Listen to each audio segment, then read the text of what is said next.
Today I want to talk about being versus doing when it comes to our faith. Now, by being, what I mean is seeking to be a person of faith in our hearts, to have a strong relationship of faith with Jesus. By doing, what I mean is taking that internal faith in our hearts and actually putting it into practice, into action, and living it in this world. And the truth is, we really need both of these things. They're both essential parts of a full and a true faith.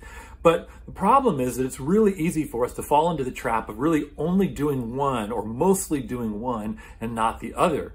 And in some cases, we can even use one as an excuse or a dodge for investing in the other. You see, we can put so much focus, so much emphasis on Bible study and prayer and on growing our faith, on being, that we never really end up putting that faith into practice and living it and putting it into action in the world. But faith has to be more than just what's going on inside of us. It can't just be what we believe. It should change what we do. It should cause us to act, to serve, and to touch the world.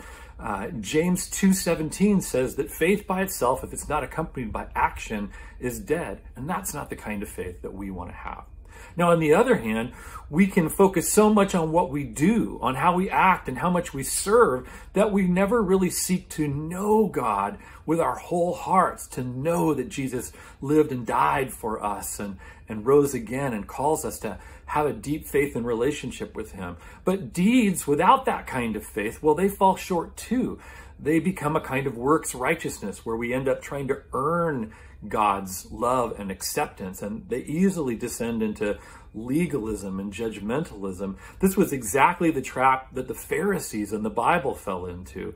And Jesus called them whitewashed tombs for that reason. And what he meant was they looked really good on the outside, but in reality, on the inside, they were spiritually dead. And we don't want to have that kind of faith either. Now, for most people, what I've found over the years is that we tend to come at our faith from one side or the other. We tend to be more a doing person or more a being person, and that's just fine. But what it means is that we probably need to put a little effort into the other side so that we can make sure that our faith is balanced, because again, both doing and being are really essential. So what about you? What side do you more naturally come from in your faith? And well, maybe is there some work that you need to do on the other side to bring a little more balance?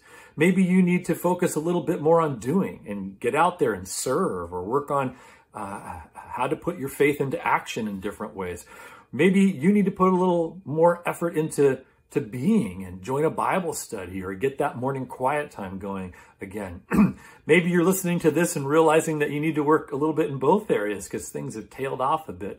And that's okay too. We'd want to get to doing that as well. But my prayer for all of us is that we would have a live and vibrant faith that involves both doing and being.